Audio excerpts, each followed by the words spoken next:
Hello, good afternoon. My name is Lisa Beth Doyle. I'm the manager of health and wellness at Always Health Partners, and thank you all for joining us today. The past months have been challenging for all of us.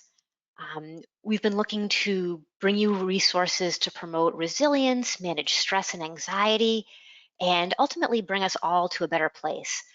Some concerns that many of us have been experiencing over the past months have been living together with our families or others cramped in our homes, and then sort of the opposite challenge of connecting with others, which tends to be primarily remotely. With this in mind, I'd like to introduce Susan Trotter. Susan Trotter has a PhD and is a relationship coach and public speaker. Her PhD is in clinical psychology, and she was a therapist for over 20 years. Um, Her experience and background in psychology, therapy, and coaching really gives her a unique perspective in helping people achieve greater joy, satisfaction, and success in their relationships and in all areas of their lives. I hope you will enjoy today's presentation. Without further ado, here is Susan. Great. Thank you so much, Lisa Beth, for that lovely introduction, and welcome to everybody. I'm really glad to be here today. As she said, I am a relationship coach, and when I talk about that and try to explain what that means to people, it's really about relationship with self and with other people. And as you may imagine, um, most of what our relationships or where our relationships start is really in terms of our relationship with ourselves. And that becomes really important, especially during stressful times like this pandemic. I have a couple of takeaways that I want you to leave with today. One is about understanding what your role is in relationships and connection, especially during this time. And the other is some key tips and strategies that you can walk away with and start to incorporate right away in your lives in order to strengthen relationships and connection during this pandemic. So, as we all know, this time is really, really challenging, and we could easily spend a half hour talking about all the challenges, but you don't need me to tell you about that because you're all experiencing it. What is important to understand, though, is that even times like this that are so challenging, they also provide these opportunities for us. When life is going along smoothly, we tend to just kind of go along with it. It's almost like we're on cruise control, and we don't really stop and think about what we're doing or what we want even. We're just going on. It's only when we hit these bumps in the road, and this pandemic is clearly a really big bump in the road, that we tend to stop and think and reflect. And it is these moments in our lives and these periods in our lives when we have the greatest opportunity for positive growth and change. And this also then does provide an opportunity in terms of your relationships to strengthen them, to expand them, and to grow, instead of allowing the stress of a time like this to actually interfere or cause more problems in the relationship.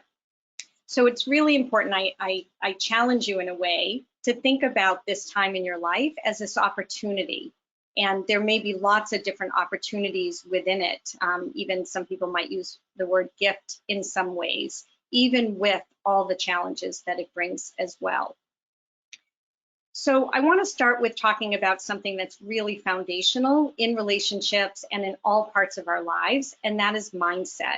I do a lot of work around mindset with my clients. I talk about it in all the workshops and webinars that I teach as well. And mindset is really about how we think. And how we think about things affects how we feel, which affects how we behave, which affects outcome. So if you heard what I said, how we think about things can actually lead to the results that we get. And that means that how we think about things is hugely important in our lives and in our relationships. I am very big on language. I think the words that we use with ourselves and with other people really matters. And I'll give you some examples. I happen to be divorced, and when I was going through my own divorce, I remember I was moving back to this area, and I was going to be starting over both personally and professionally. And I remember thinking to myself that I had a choice. I could either say, oh, I have to start over, or I could say, I get to start over. And the difference in that one word between have to and get to completely changed how I thought about my future. One word changed everything that followed. It's that powerful. In this situation that we're in with the pandemic, it's another really great example. We could say, oh, I have to be quarantined and work from home and not be able to see people. Or we could say, I get to be home. I get to slow down. I get to spend more time with my family and so forth. It doesn't mean that there aren't challenges with it. And it's important to acknowledge those challenges. And it's also important to see, again, what opportunity there might be for something more positive as well. So that have to versus get to, again, can completely change how you think about a situation like this. And that really matters, again, in terms of your relationships. Another example are the words always and never. Few things in life are that absolute. When we use those terms like, oh, I always do that, or he never does this, what happens is it backs you or the other person into a corner, and there's no room to pivot. There's no ability to be more flexible. And there's research that shows that having a more flexible, or what we call a growth mindset, is actually better for you personally, individually, as well as for your relationships. And so when you hear yourself use a word like always or never, again, whether it's about yourself or about someone else, try to catch it and challenge that thought. You know, do I really always do this? Does he really never do that? Let me think about some alternatives to those situations. Taking the time, and it can be really brief, to just do that exercise can actually change how you feel about yourself, and then again, how you behave and what outcomes you get. And in relation with somebody else, it can completely change the conversation. I'm sure many of you have experienced, if you come at your partner and say, you never do blankety blank, their reaction is naturally going to be more of a fight or flight response. And it shuts down the conversation. It doesn't lead to anything generally positive. And so try to catch yourself if you find yourself starting to use those terms, and think about those alternatives, and it can actually change how the conversation goes. Another quick example in terms of language is the word should. We all use it with ourselves, with other people, and the word should carries with it a lot of judgment and criticism. And I encourage you to replace the word should with wish. Instead of saying you should do blank, I wish you would do blank. It changes how it feels to you and to the other person, and it can change what follows from there. So those are just a few examples that you can actually start to use today to change how you think, again, which changes how you feel, behave, and the results that you get. And the way that you change your mindset is, first of all, understanding the importance of it and being committed to changing it, learning to be more mindful of the words that you use, the language that you use that perhaps doesn't serve you or the other people in your life very well, and then trying to catch yourself whenever you're using language that doesn't work very well for you. And in that moment, stop and replace the words with something more positive or something more helpful. I will say that there's research that shows you don't even have to actually totally believe it. It just needs to be possible. And then doing that over and over and over again. Just as we have habits that we want to change and we kind of know how to change that, our thinking can be a habit too. And sometimes we don't even realize it. And you have the ability to change that as well in the ways that we're talking about right now. So I'd like to start with the bit about mindset, because again, mindset is powerful in all of our relationships, and it can really change how things develop and how we are able to strengthen them during a time like this. So in terms of your own relationships, pay attention and take some time to really think, what is your mindset about this pandemic? What is your mindset about your relationship? How are you thinking about it these days? When you stop and really think about it and go through this practice of trying to shift it in a way that's more positive, it really can change how you approach your partner, particularly if you're living together at home. Generally what we put out into the world is what we get back. So when we are more positive and more hopeful and more optimistic, we're much more likely to get that back from other people as well. And so it really can change the interaction when you check yourself in terms of your mindset. Self-care is also really, really important. People talk about it all the time. What we know, though, is particularly in stressful situations, when we are taking better care of ourselves by getting better sleep, staying hydrated, eating good nutrition, exercising, and so forth, we think better, we feel better, physically and emotionally. There's so many benefits to that, and if we're not taking care of ourselves, then we're not going to be able to show up as fully in our relationships. So pay attention also to how you're taking care of yourself in all these different ways. There's actually also some research that shows that finding things to be grateful for, even in the midst of a stressful time like this pandemic, actually can lead to more happiness. And so you don't have to go through the effort of keeping a gratitude journal, for example. You can simply maybe start your day just thinking of one or two things that you're grateful for. And it can actually change how you start your day in terms of how you're feeling and in terms of the intentions that you set for it as well. Now I want to talk about actually a really important point, which is this. As much as we'd like to think that we can change other people, I'm sorry to tell you that we can't. However, what you do have control over is how you respond to whatever's in front of you. And that is where your power is. It's not in trying to change or control your partner or your children or colleagues or anybody else. It's in choosing how you want to respond.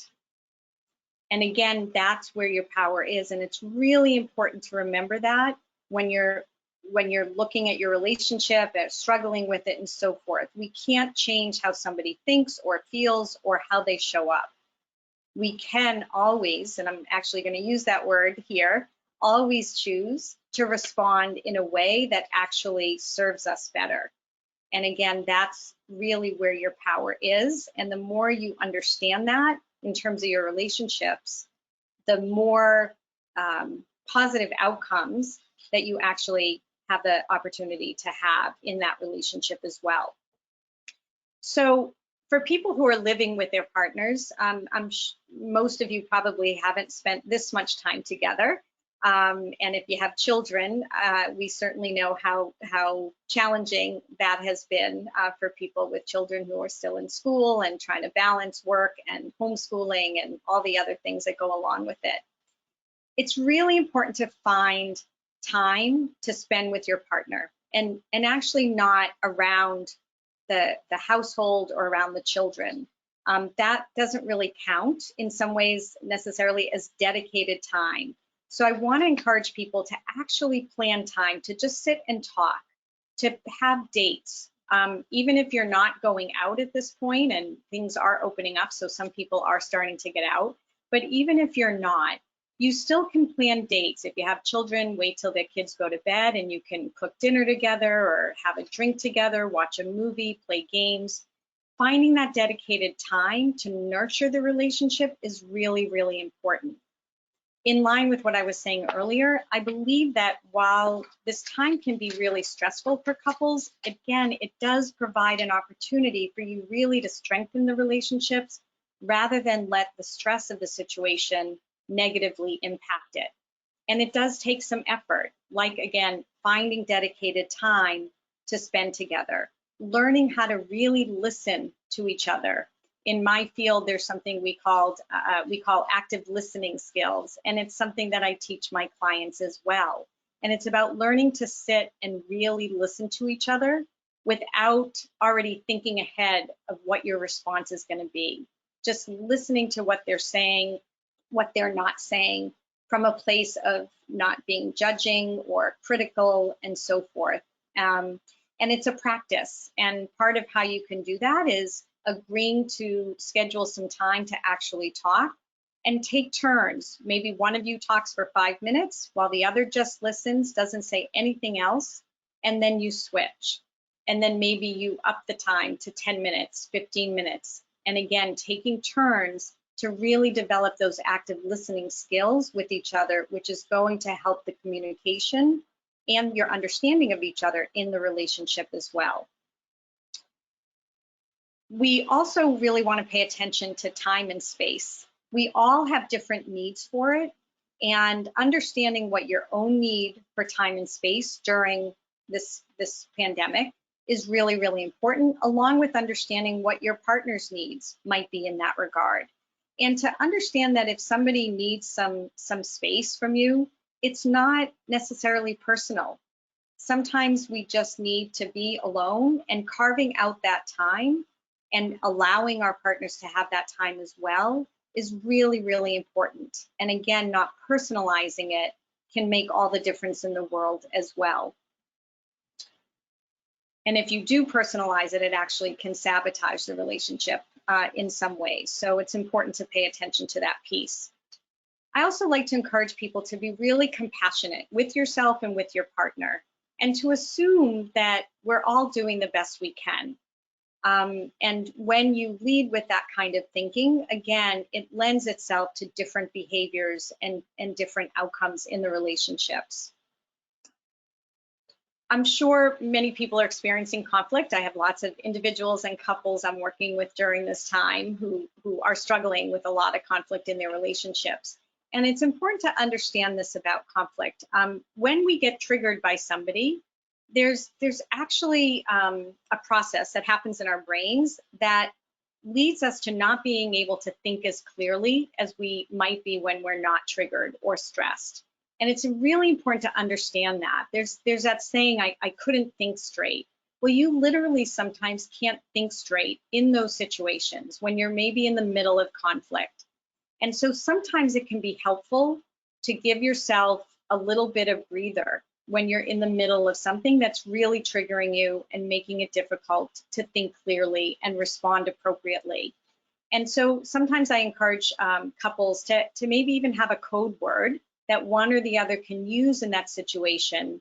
Maybe it's, lemons.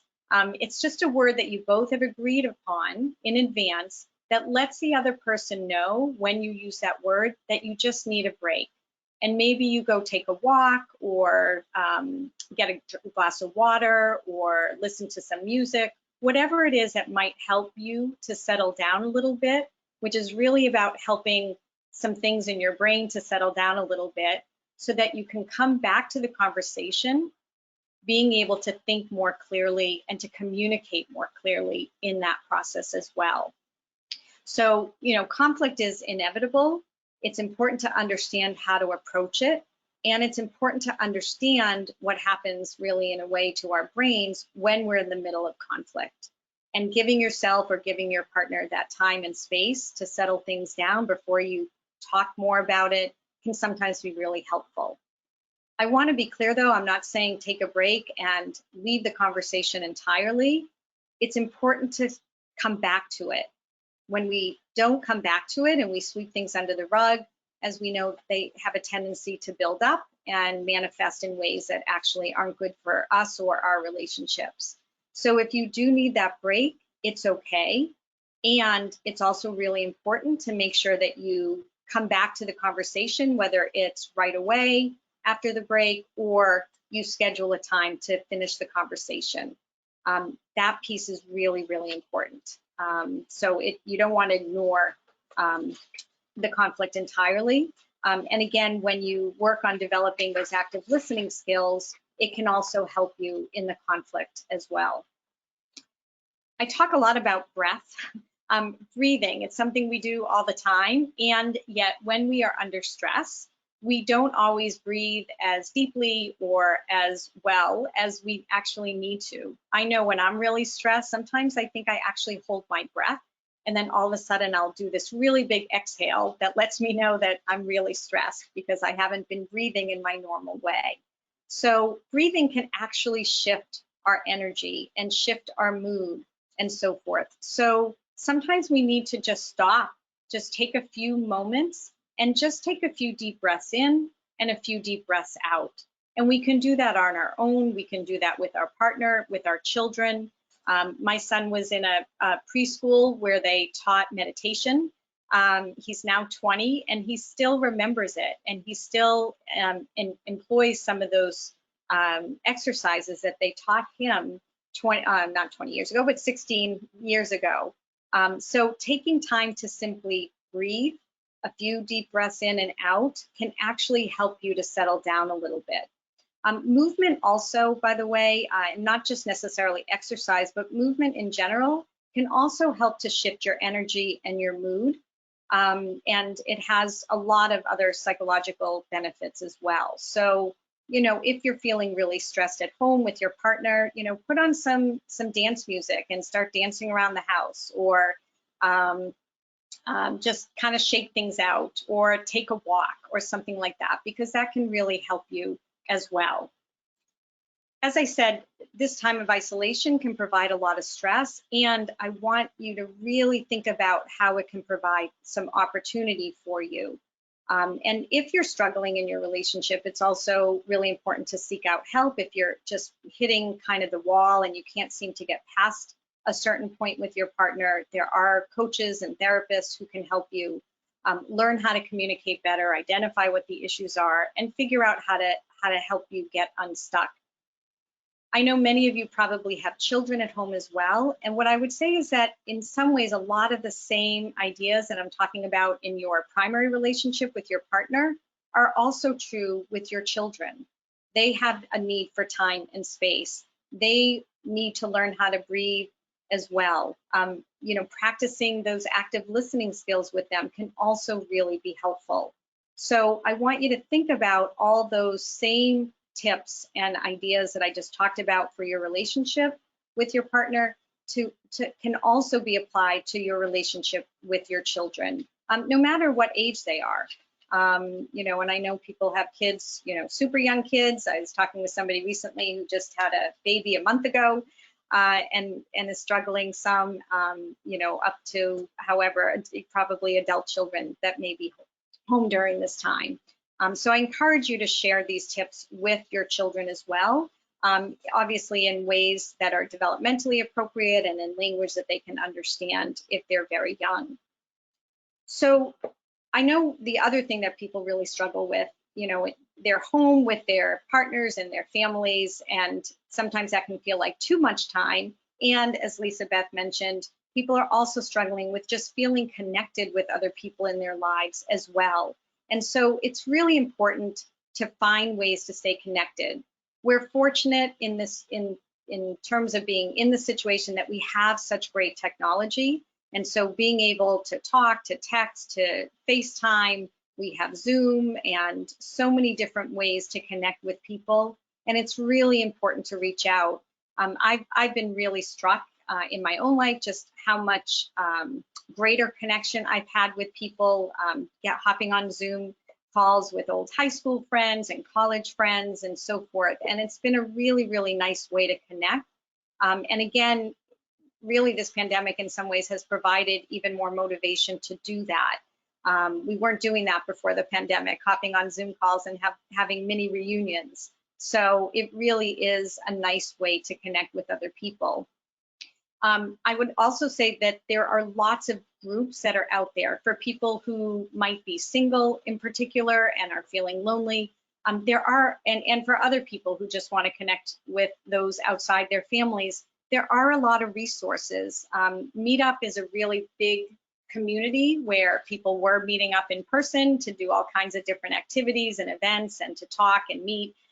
They are also doing virtual gatherings, and so I encourage you to check out Meetup and to get online and just look for different groups. I know so many people who have started new groups as a way to bring people together during this pandemic. And they connect maybe through Facebook, and then they also hold virtual gatherings. Some of them are educational, some of them are more informal, maybe happy hours and so forth. There is a lot out there, and I really encourage you to find ways to connect with people in that regard. We have just a few minutes left, and I want to make sure that we have time to answer any questions. So I'm going to stop here and check in with Lisa Beth to see if there are any questions that people might have that I can answer.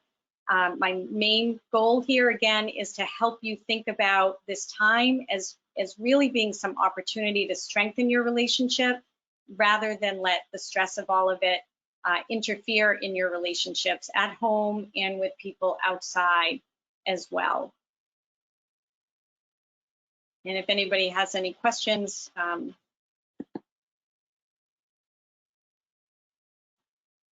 Thanks, Susan. All right, let me take a look here. And again, if you do have questions, there is on the right side of their screen, there's a bit of a dashboard with a spot for asking questions, and you'll see a little drop down and you can type in there.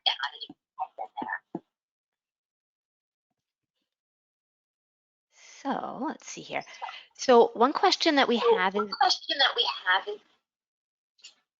and I apologize if I've got a bit of echo here. So one question here is, even though couples are together all the time, sitting at home in the same room, they may not feel connected. And what are some things that couples can do to connect more during the pandemic? I know you mentioned scheduling some time to have a date. Is there anything else that you'd recommend for folks? Yeah, definitely scheduling time to have dates. I mean, even pre-pandemic, right? Couples, especially those that have children, don't always plan that time for each other. They're so busy with work and kids and running around. So planning dates is important, but really it can be as simple as just saying, let's sit down and just talk for 10 minutes. You know, just finding some quiet time or maybe going for a walk for half an hour. It doesn't have to be some grand date. It really is just about finding ways for you to talk and connect and share with each other. And again, not allowing the stress of the situation to interfere in the connection anymore. And I think that's what people have been challenged with, is how not to let the stress of it get in the way of the relationship. Good. Thank you. And then another one is, do you have some additional ways for couples to handle conflict? Mm-hmm. Yeah, so I was talking a little bit about that before. I certainly encourage people to address it. I was just talking with somebody this week about, you know, the impact of throwing things under the rug for years, which just breeds resentment and doesn't make it go away. But it's also about finding time to address the conflict. And, you know, if you've got kids running around or you're, you know, about to hop on a meeting, on a Zoom call, that's not the time to have the conversation. It's saying, you know, it's acknowledging that we have this issue and saying, you know, let's plan to talk at 7 o'clock tonight and dedicating time to address it. You know, using what I talked about in terms of mindset and paying attention to your language and your approach to the conversation can really make a difference in terms of how that conversation goes. And then if you find yourself getting triggered or things are kind of spiraling a little bit, agreeing to take a break so that you can get a little space, settle things down, and then find a time to come back to the conversation. Great, thank you. And then, Sure. what can people do to reduce their feelings of isolation?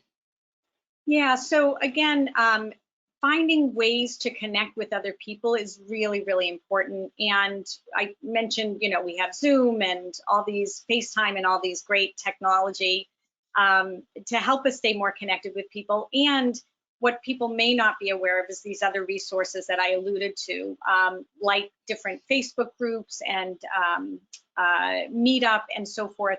People are eager to connect, and so there are multitudes of groups that people can find that are the right group for them, depending on what their interests are or what their age group is and so forth.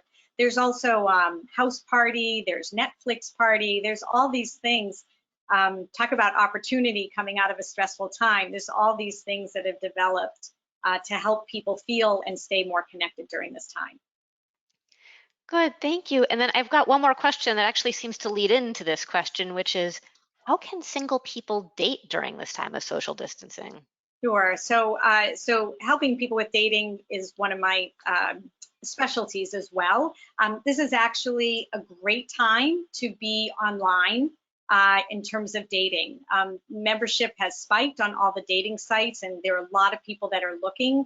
And I actually think that this time of, we were in quarantine and social distancing, in some ways provides even more opportunity for single people to develop deeper connections before they actually meet in person. And that sets them up for even more success in their dating and relationships. And I'd be happy to chat more with people about that. I know we're just about out of time, but it's a great time to be single and dating, actually.